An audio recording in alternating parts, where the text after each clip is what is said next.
Kung nahinomdo mo sa unang pagbasa gahapon, ang mga tao nangayo ni Samuel og hari. Nya niingon si Samuel nga ang Ginoo dili pa mohatag ninyo og hari kay gusto siya nga siya maoy inyong hari. Nya namugos man tong mga tao. Nya niingon dayon ang Ginoo, sige, hatagi sila hari. Karon sa atong unang pagbasa, ang hari nga gipapili sa Ginoo mao ang the best of Israel. Kana bang pinakagwapo, pinakataas, taga-abaga gud niya ang ubang mga Israelita. Unya anak pagid siya og dato nga tao, inilag yun nga dato sa ilang lugar. So pasabot unsa man na? Angayan yung himong hari, di ba? Angayan ba na dili? Ana, pero mo'y gipili sa Ginoo. Nilampos ba ang tumong sa Ginoo? Purting lamposa Nilampos yun. Usa ra gisipyat, Judas. Nasipyat kito sa Judas, wa gyud mada. Pero Mateo, nausab si Mateo, gibiyaan niya ang iyang pagka-tax collector. Yang anong maumani ang tumong sa Ginoo aron ipakita niya unsa siya kagamhanan, unsa siya ka powerful or kakusgan. Muna diri sa atong tubag sa Salmo, niingon ta, Ginoo, unsa to?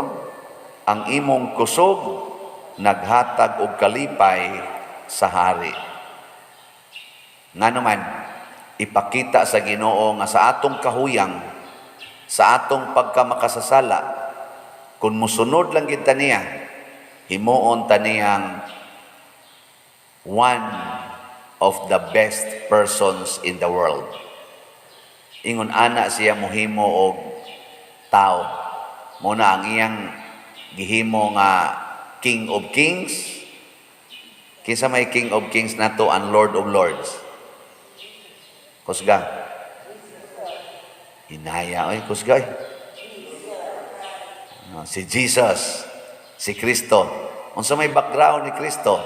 Mamagpapa, pobre. Gipakataw lagpasungan. Wa ka eskwela. Way klarong balay. Wa say nihatag niyag balay. Sige laglakaw-lakaw. Unya katapusan pagyod namatay, nagilansang sa krus, nagihubuan sa tanan. Ganahan mong mutawag anig hari? O ganahan mo, biya mo sa inyong balay. Kanang inyong kwarta, ihatag na natanan, ngari sa simbahan. Naam tayo mga slots karon. Di ba? Namalit na mo. Amang kayo mo mamalit ka na. Ya, mau na inyong hari. Kung ang hari gani, pobre, ang mga sundao, kinahanglan sang pobre. Kung ang hari nahigugma sa paghatag hastas iyang kaugalingon, ang mga sundao, musamot pagyod nga manghatag siyang kaugalingon. Di ba?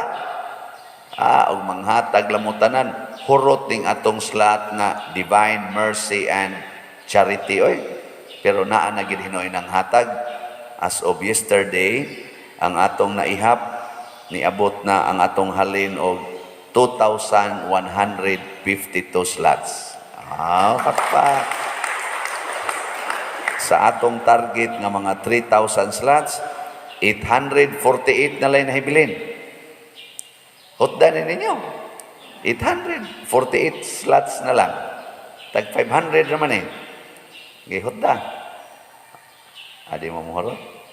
Kay ikalunes, ugma naman lang ni Kotob ang atong slots, baligya ugma Kotob, ikalunes or Martes, amo na ning kwintahon og pila ka buok. Nya basig na kwinta na pud pila ka buok gyud ang actual nga ato yung tabanganan katong labing galisod.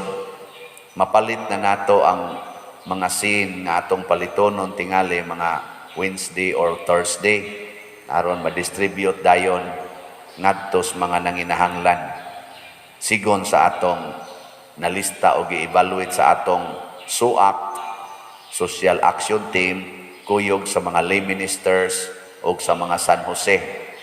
So ato na siyang kwintahon. Salamat yung kayo. Lipay ko abot nagtuhan 2,152.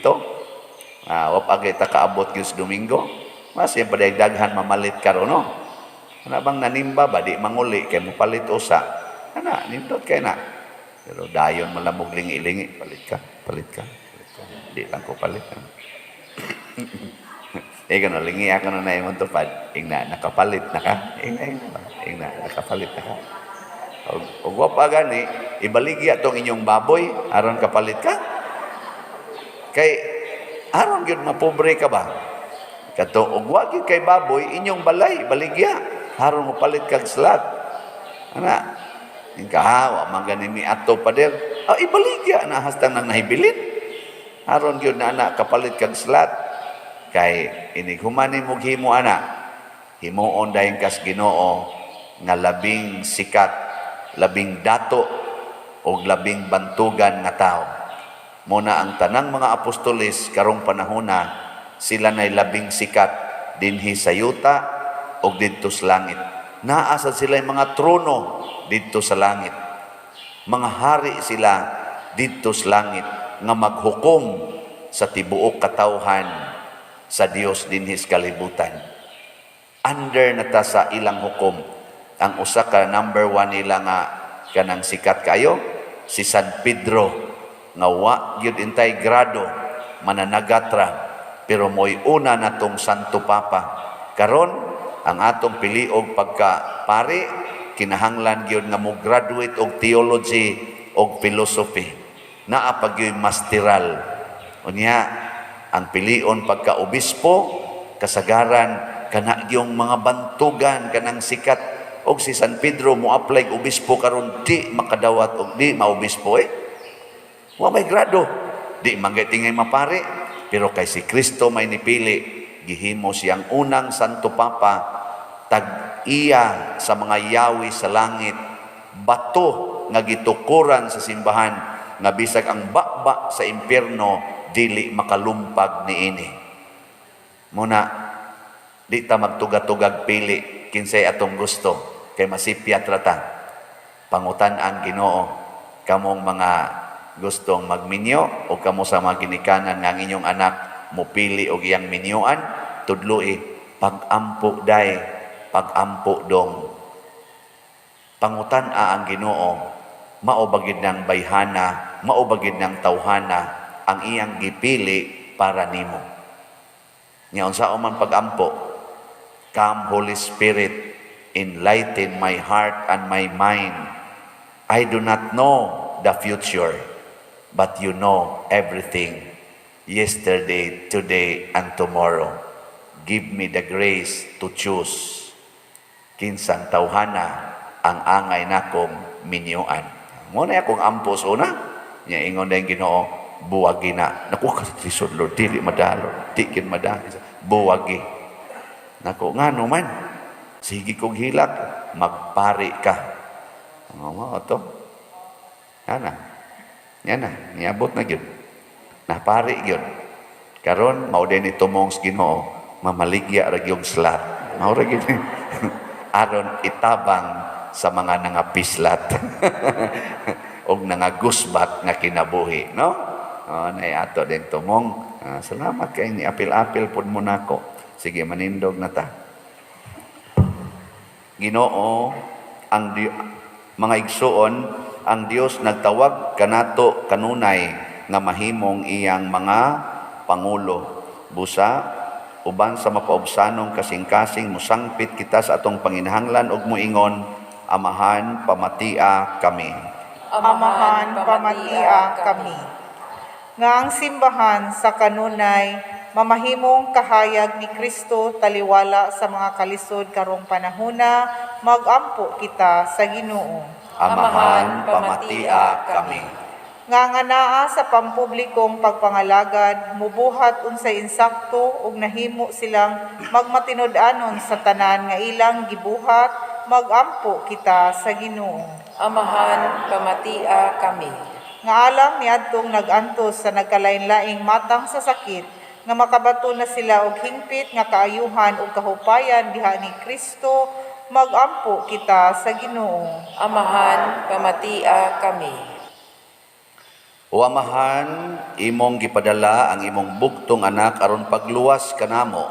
Dawata kining among mga pagampo nga among gituboy dihas gugmag pagtuo pinaagi sa maong Kristo nga among Ginoo. Amen. Amen.